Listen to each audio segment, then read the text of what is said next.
ఉబలాటం కాదు, బాధ్యత. చాలా అంటే ముస్లిం రిజర్వేషన్ మూమెంట్ నుంచి కలిసి పనిచేసిన వాళ్ళం మేము, రియాజ్ భాయ్ నేను. ఈ మీటింగ్ ఉందని అటు పోలేదు, నిజానికి ప్రమాణ స్వీకారం అయిపోయింది, పోయి కలిసి వద్దామని.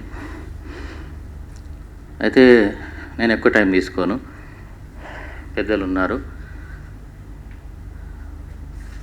సాహిత్యం పరంగా దళితులు, బీసీలు, ముస్లింలు, ఎస్టీలు అంటే ఎక్కువగా లేరు, కానీ ఈ ముగ్గురు ఎవరికి వాళ్ళు ఉన్నప్పటికీ దళితుల్లో కొంత మాదిగ రచయితలు ఐక్యంగా కనబడతారు. బీసీలు ఆ ఐక్యత కూడా వాళ్ళలో కనబడతలేదు. నిజానికి తెలంగాణలో బీసీ రచయితలు ఎక్కువ.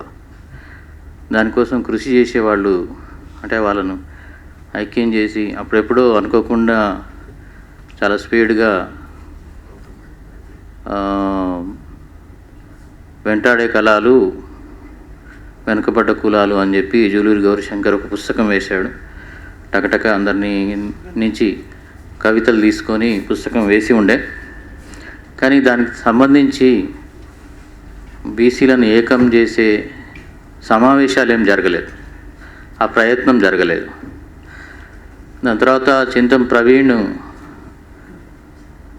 ఒక యువ బీసీ సంకలనం అని వేశాడు, కొన్ని సమావేశాలు జరిపారు.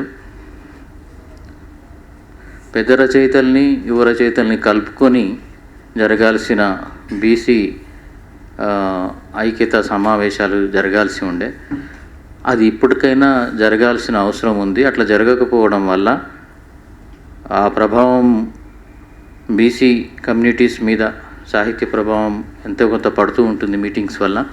అట్లా పడకపోతే మాత్రం మన తెలంగాణ రేపు బీసీ అంటే బీజేపీ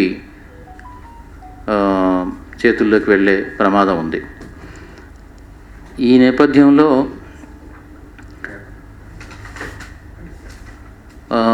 దళితులు నిజానికి చాలా ఎక్కువ చైతన్యంతో దళిత రచయితలు పనిచేస్తూ ఉన్నారు. లెజెండ్స్ లాంటి రచయితలు మనకి తెలంగాణలో ఉన్నారు.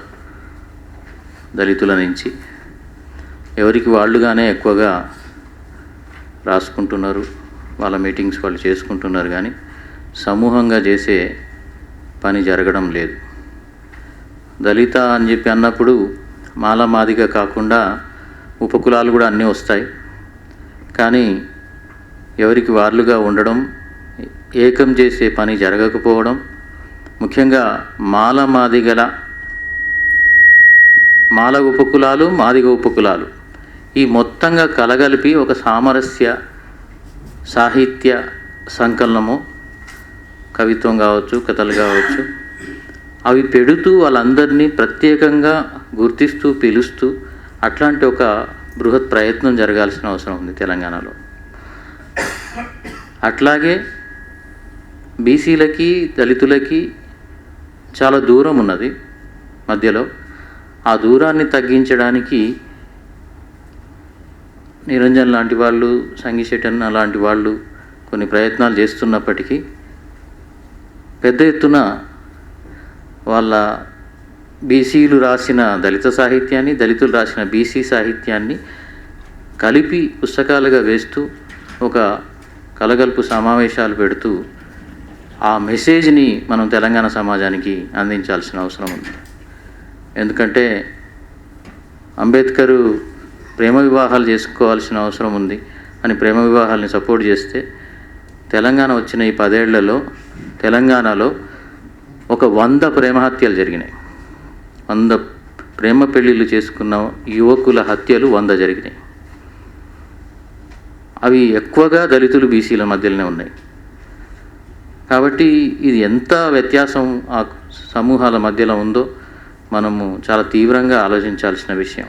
ఎందుకంటే మనం సాహిత్యకారులుగా మనం అలాయబలాయి తీసుకుంటూ హైదరాబాద్లో లేకుంటే పట్టణ కేంద్రాల్లో కలిసిమెలిసి ఉంటాం, కానీ సాహిత్యకారులుగా కలిసిమెలిసి ఉంటాం, కానీ సమాజం అట్లా లేదు.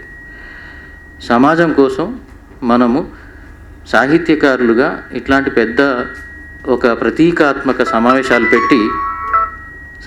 పెట్టి మనము ఒక సందేశం లేదంటే ఒక మెసేజ్ ఇవ్వాల్సిన అవసరం ఉందని చెప్పేసి ఇట్లాంటి సమావేశాలకు పూనుకుంటున్న నిరంజను, సంగిశెట్టి లాంటి వాళ్ళకి నేను కోరుతూ, ఇది నేను ఇట్లా కోరడం నేను చిన్నవాడిని అట్లా కాదు, కానీ నేను అబ్జర్వ్ చేసిన విషయాలు ఇవి.